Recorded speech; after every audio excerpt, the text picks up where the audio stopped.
नमस्कार। ANB news देख रहे हैं आप और मैं हूं आपके साथ मुस्कान। स्वागत है आप सभी का एएनबी न्यूज के स्पेशल बुलेटिन में।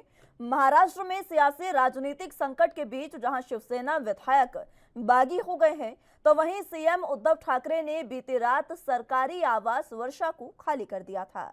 अब इस बीच शिवसेना विधायक संजय शिरसाट ने सीएम उद्धव ठाकरे को एक चिट्ठी लिखी और नाराजगी की वजह के बारे में बताया। इस चिट्ठी को पार्टी के बागी खेमे के नेता एकनाथ शिंदे ने अपने ट्विटर पर शेयर किया है।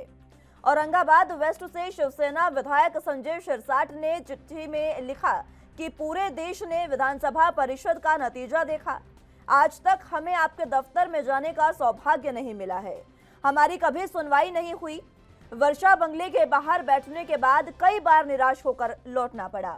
हमारी परेशानियों को कभी आपने नहीं सुना। इतना ही नहीं, आदित्य ठाकरे के साथ हमें अयोध्या जाने से भी रोका गया। हम उद्धव के सामने अपने बात नहीं रख सकते थे।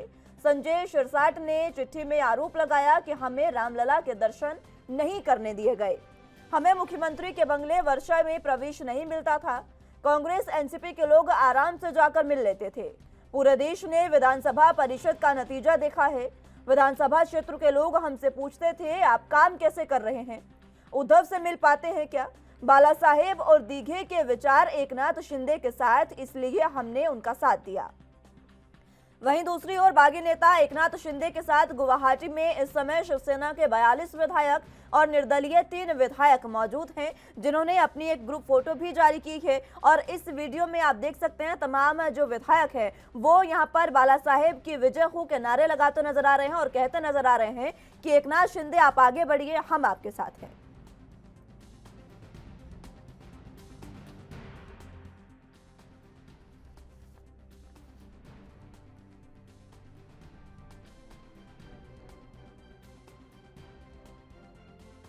महाराष्ट्र में सियासी संकट के बीच जहां शिवसेना विधायक बागी हो गए हैं, तो वहीं अब फ्लो टेस्ट की बात शिवसेना द्वारा कही जा रही है। अभी कुछ देर पहले शिवसेना ने एक प्रेस कॉन्फ्रेंस की और उन्होंने एक बड़े आरोप लगाए हैं। उन्होंने कहा कि हमारे विधायकों को अगवा किया गया है, ये आरोप उन्होंने लगाए हैं। इसी के साथ उन्होंने ये भी कहा कि जो 21 विधायक हैं वो वापस आना चाहते हैं, वो हमसे संपर्क साध रहे हैं और वो वहां पर वापस आना चाहते हैं मुंबई में, क्योंकि उनको अगवा किया गया है। इस तरीके की बातें संजय राउत ने कही है। दूसरी तरफ उनके साथ नितिन देशमुख भी मौजूद थे। नितिन देशमुख वो विधायक है शिवसेना के जो सूरत से लौट कर आए हैं।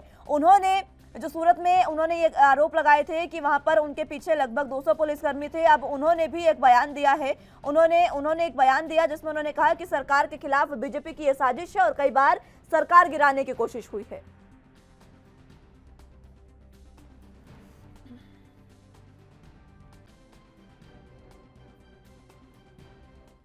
चलिए, तो महाराष्ट्र में सियासत का हाई वोल्टेज ड्रामा देखने को मिल रहा है और इसी वजह से सियासी उठापटक की जो स्थिति है वो इस समय महाराष्ट्र में बनते नजर आ रही है। और महाराष्ट्र की ये जो सियासत है वो एक तरफ सूरत में तो दूसरी तरफ गुवाहाटी में कनेक्शन साध रही है। अब इसी पर चर्चा की शुरुआत कर लेते हैं। तमाम गेस्ट हमारे साथ मौजूद हैं, उनका तारुफ आपसे करवा देते हैं।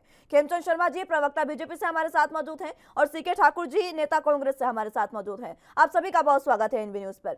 सबसे पहले ठाकुर साहब, आप ही के पास आना चाहूंगी। एक चिट्ठी लिखी वहां पर विधायक ने, संजय शिरसाट ने, उन्होंने साफ कहा कि कांग्रेस एनसीपी के जो विधायक हैं, नेता मंत्री हैं, वो मिल लेते हैं जाकर उद्धव ठाकरे से, लेकिन हमें नहीं मिलने दिया जाता। देखिए, ऐसा तो संभव नहीं है। माननीय मुख्यमंत्री जी उनके आवास में जाएं और मिलने नहीं दे। टाइम लोग पहले से लेते हैं, मुख्यमंत्री की व्यवस्था होती है, लेकिन ये एलिगेशन है, ये कहीं न कहीं एक बड़ी साजिश होती है। आपने देखा कि चाहे आप मध्य प्रदेश में जिस ढंग से सरकार गिराई गई, जिस ढंग से राजस्थान में कोशिश की गई, और इसके पहले आपने देखा होगा कि एक और स्टेट था हमारा, वहां पे इन्होंने सरकार को गिराया। तो एक बड़ी साजिश है ये। मैं ओपन तो नहीं कर सकता, लेकिन आपने देखा कि विधायक आखिर गए कहाँ? सूरत में किसकी सरकार है? गुवाहाटी जाना चाहते वहां किसकी सरकार है? तो इस ढंग से एक बड़ी साजिश हो रही है कि बड़ी साजिश तो हो रही है, ठीक है, मैंने मान लिया आपकी बात, लेकिन क्या जब ये साजिश हो रही थी एक दिन में तो ये तमाम चीजें पलटी नहीं? जब ये साजिश हो रही थी, क्रॉस वोटिंग एमएलसी चुनावों में हुई, उससे पहले क्या आपके वहां पर विभाग को पता नहीं चला? क्या आपको खुद को ये पता नहीं चला? उद्धव ठाकरे कहाँ थे उस समय जब ये आपके खुद के पार्टी के अंदर बगावत हो रही थी? खुद की पार्टी के लिए? कहां थे आपकी सरकार? देखिए, उद्धव जी तो रोकने का प्रयास किया ही, लेकिन क्या है कि जब लोग कहीं न कहीं साजिश के शिकार हो जाते हैं, तो फिर अपने आप को रोकना बहुत मुश्किल होता है। तो उसी साजिश का शिकार वो हमारे माननीय विधायक जी हो गए, तो इसका एक यही परिणाम आया सामने। तो इसलिए ये कहना मुश्किल है। मैं तो यही कहूँगा कि क्योंकि विपक्ष को हमेशा जिंदा रखना चाहिए, भारतीय जनता पार्टी के लोग जिस ढंग से ठीक काम है। कर रहे हैं, माननीय पूरे एक सरकार को विधायक को गिराने की आपके कोशिश करते हैं। आपके ठाकुर साहब, आपके माननीय एक विधायक को मान लिया जाए साजिश के शिकार हो गए हैं, 2 को मान ले, 3 को मान ले, 4 को मान ले, 5 को मान ले, 42 विधायक साजिश का शिकार हो गए हैं। ये तो खुद की पार्टी में आपको देखने की जरूरत है, क्या कारण है। खेमचंद शर्मा जी, आपके पास आना चाहूंगी। आ रही हूँ ठाकुर साहब। खेमचंद शर्मा जी, एक तरफ शिवसेना की ओर से प्रेस कॉन्फ्रेंस कर ये आरोप लगाया गया, नितिन देशमुख ने आरोप लगाया कि सरकार के खिलाफ बीजेपी ये साजिशें कर रही है और सरकार गिराने की कोशिश है, पहले भी कोशिश कर चुकी है। दूसरी तरफ अब देखा जाए तो एकनाथ शिंदे के साथ देवेंद्र फडणवीस के पोस्टर भी लग गए हैं मुख्यमंत्री के तौर पर। देखिए, जब आप अपनी रीति नीति उसको छोड़ देते हैं तो ऐसा ही होता है। 2.5 साल में शिवसैनिकों ने देखा कि जो बाला साहब की शिवसेना थी वो खत्म हो चुकी है। पूरी तरीके से उद्धव ठाकरे जी का कांग्रेसीकरण हो चुका है। वो तुष्टीकरण की राजनीति करने लग गए हैं। वो कांग्रेस की जय जयकार करने लग गए हैं। बाला साहब जिन्होंने जिंदगी भर तक कांग्रेस के खिलाफ राजनीति करी, हिंदुत्व के लिए राजनीति करी, देश के लिए राजनीति करी, वीर सावरकर को महान मानते थे, उसी वीर सावरकर को कांग्रेसी बार बार गाली देते हैं, बार बार अपमानित करते हैं और शिव सैनिक अपना मुंह नहीं खोल सकते थे, उद्धव ठाकरे उस पर बात नहीं रख सकते थे। तो चारों ओर जो ये माहौल बना, उससे वो अपनी जनता के बीच में जाके जवाब देने लायक नहीं रहे, जनता के बीच में संवाद करने लायक नहीं रहे। और लोगों ने बोला, विधायकों ने बार बार बोला उद्धव ठाकरे जी को कि आप इस चीज को छोड़ दो, आपने बेमेल एक सरकार बनाई है और उनके साथ कांग्रेस और एनसीपी से आपका जो विचार है वो मिलता नहीं है, लेकिन फिर भी आपने सरकार बनाई, सारी की सारी वैल्यू आपने छोड़ दी। तो ये सारी चीजों की वजह से शिवसेना में इस तरीके की जो स्थिति बनी है वो बनी है। और आज तो ये ऐसा लगता है कि एकनाथ जी के साथ असली शिवसेना खड़ी है और उद्धव ठाकरे जी के साथ 10-15 लोग खड़े हैं। तो जहां पे संख्या बल है, जहां पे विचार है, जहां पे एकता है, तो वही शिवसेना है। और भारतीय जनता पार्टी का इसमें कोई लेना देना नहीं है। भारतीय जनता पार्टी कैसे कह सकते हैं किसी को भारतीय ना जनता सिखाया पार्टी ना का लेना पढ़ाया देना है। नहीं है? खेमचंद शर्मा जी, आप देख लीजिए मुंबई में देवेंद्र फडणवीस के आवास पर किस तरीके से हलचल तेज हो रही है, देख लीजिए। और खुद ठाकुर साहब ये कह रहे हैं, खुद सुनिए तो सही, खुद ठाकुर साहब ये कह रहे हैं कि पहले सूरत में गए एकनाथ शिंदे, वहां पर बीजेपी की सरकार, फिर गुवाहाटी में गए, वहां पर बीजेपी की सरकार। सूरत से गुवाहाटी क्यों भेजा गया? कारण ये कि हेमंत बिस्व शर्मा तो सबसे विश्वसनीय है आपकी पार्टी के, प्रधानमंत्री तक के।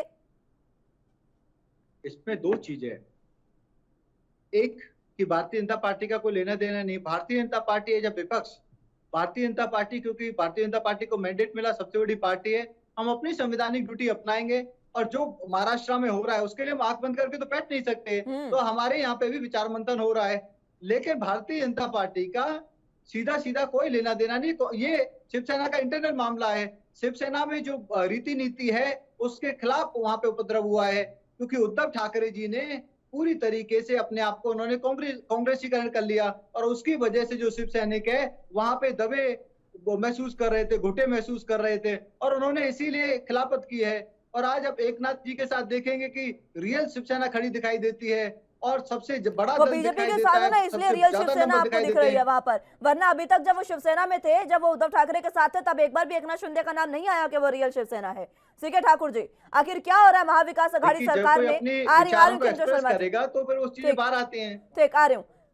ठाकुर साहब, महाविकास अघाड़ी सरकार बिल्कुल गिरने जा रही है। अब तो दल बदल का कानून भी लागू नहीं कर सकते हैं आप समझिए कि शिवसेना के पास से तो पूरे तरीके से गई शिवसेना पार्टी, आज से निकल गई है। अब लेबल जो है आपकी पार्टी, शिवसेना की पार्टी का जो सिंबल है वो भी एकनाथ शिंदे के पास गया और विधायक भी उनके पास गए, क्योंकि 37 से ज्यादा विधायक उनके पास हो गए हैं। अब क्या करेगी कांग्रेस और शिवसेना और एनसीपी, महाविकास अघाड़ी सरकार जिसे कहा जा रहा है?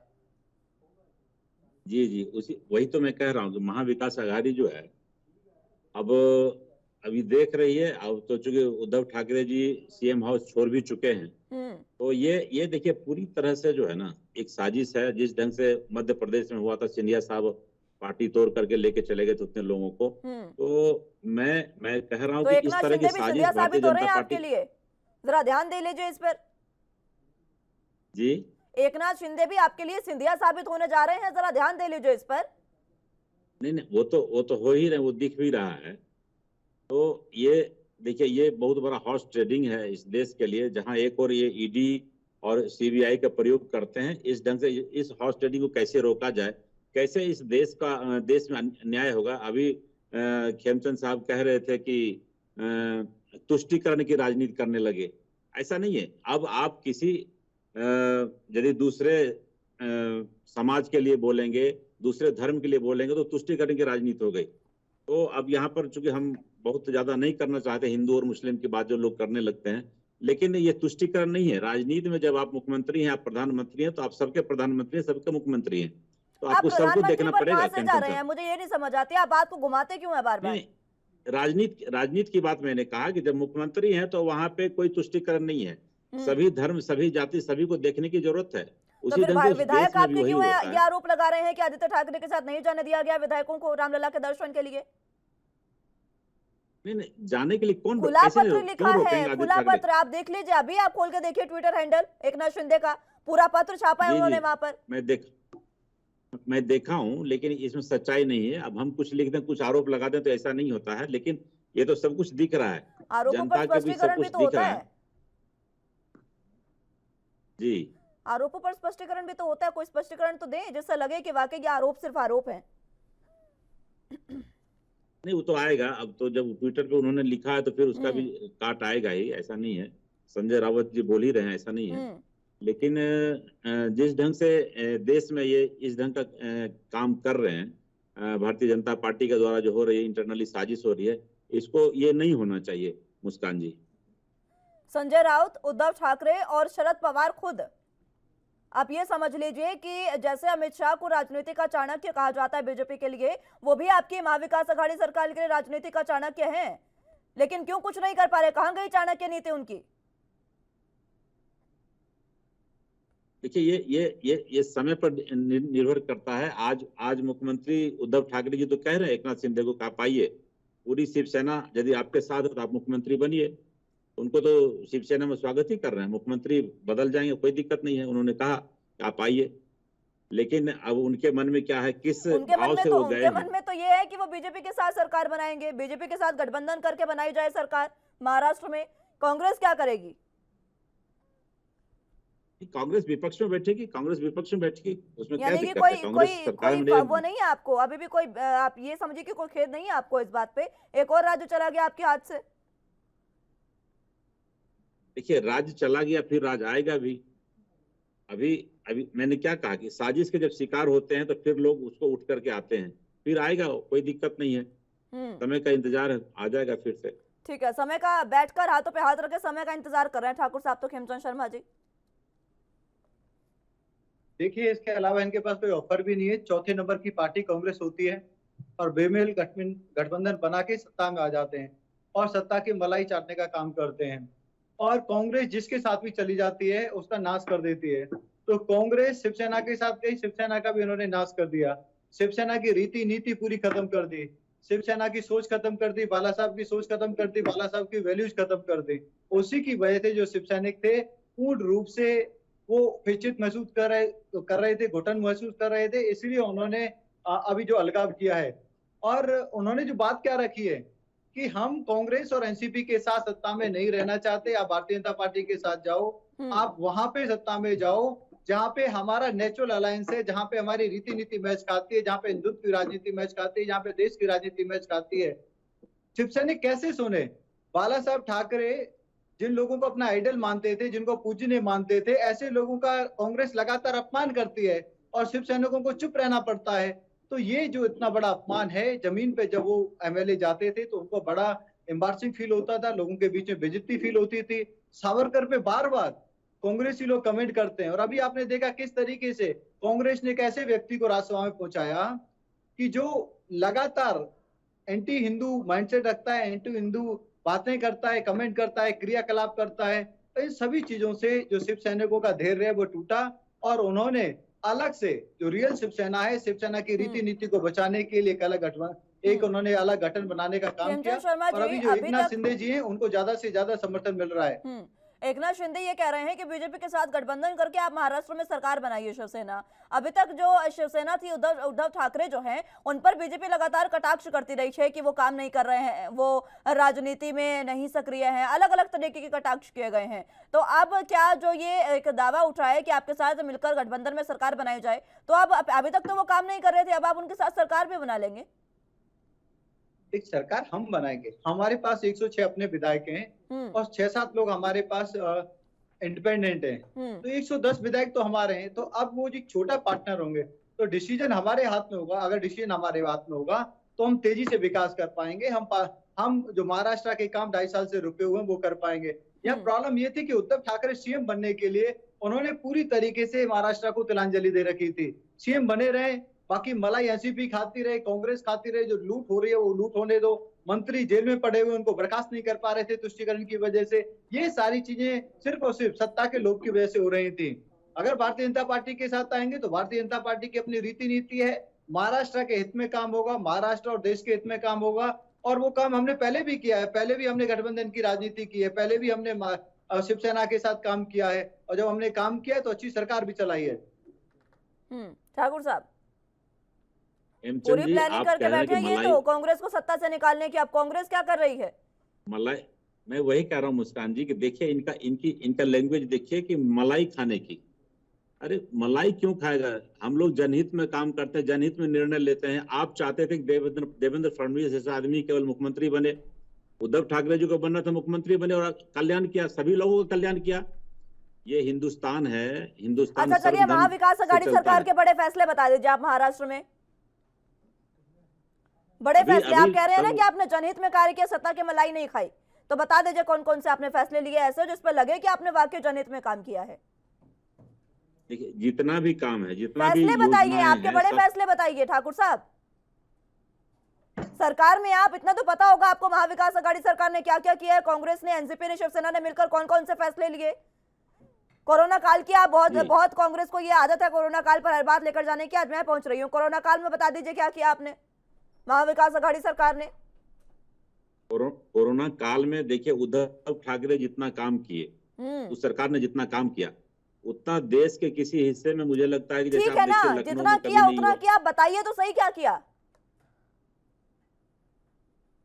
देखिए कितनी हॉस्पिटल की व्यवस्था की, जितना भी वहां पे लोगों में बीमार पड़ रहे थे, जिनको मास्क की आवश्यकता थी, सब कुछ उन्होंने काम किया है। मास्क तो राह चलते ऐसे भी बहुत से लोग बांटते फिरते हैं ठाकुर साहब।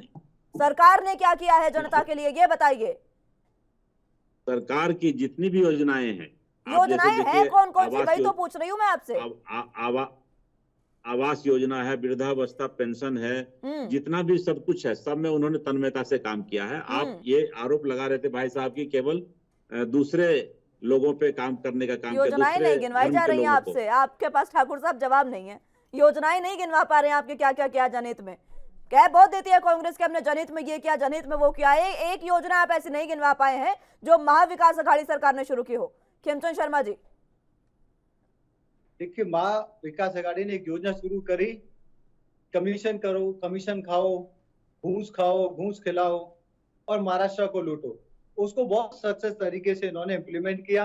सभी एमपी, सभी एमएलए, सभी मंत्री दोनों हाथ से लूटने में लग गए और उसका परिणाम ये हुआ कि महाराष्ट्र की जो व्यवस्था है वो चरमरा गई। कोरोना की बात करते हैं, कोरोना में वैक्सीन देने का काम केंद्र ने किया, फ्री में राशन देने का काम केंद्र ने किया, ऑक्सीजन प्रोवाइड करने का काम केंद्र ने किया। महाराष्ट्र ने क्या किया? सबसे ज्यादा लोगों की मृत्यु महाराष्ट्र में हुई, महाराष्ट्र में ही सबसे पहले लहर आई। महाराष्ट्र की वजह से आसपास के राज्यों में कोरोना फैला, तो कि महाराष्ट्र में जो कोरोना था वो अनकंट्रोल्ड हुआ और आज भी महाराष्ट्र में तेजी से फिर से कोविड के केसेस फैल रहे हैं, क्योंकि वहां पे कोई व्यवस्था नहीं है। सरकार अपने हितों को साधने में लगी हुई है, जनता के हितों की कोई चिंता नहीं है। महाराष्ट्र चारों ओर से वहां पे जंगल राज इन्होंने पैदा कर दिया, कानून नाम की कोई चीज नहीं रह गई। जब इतनी समस्याएं हैं, खेमचंद शर्मा जी सुनिए, जब इतनी समस्याएं महाराष्ट्र में है तो फिर विपक्ष में बीजेपी है और 100 से ज्यादा विधायक लेकर बैठी है ना। विपक्ष में रहकर क्या कर लिया आपने? देखिए, भारतीय जनता पार्टी पार्टियां विपक्ष कहती है, सुनिए, अभी जब पंजाब में सत्ता में नहीं आई थी बीजेपी, तो एक ही बीजेपी का राग था कि विपक्ष में रहकर भी बहुत अच्छे से सरकार चलाई जा सकती है, ये कह रही थी बीजेपी। अब बताइए कैसे विपक्ष में रहकर सरकार चलाई आपने महाराष्ट्र में, कैसे सरकार को आईना दिखाया?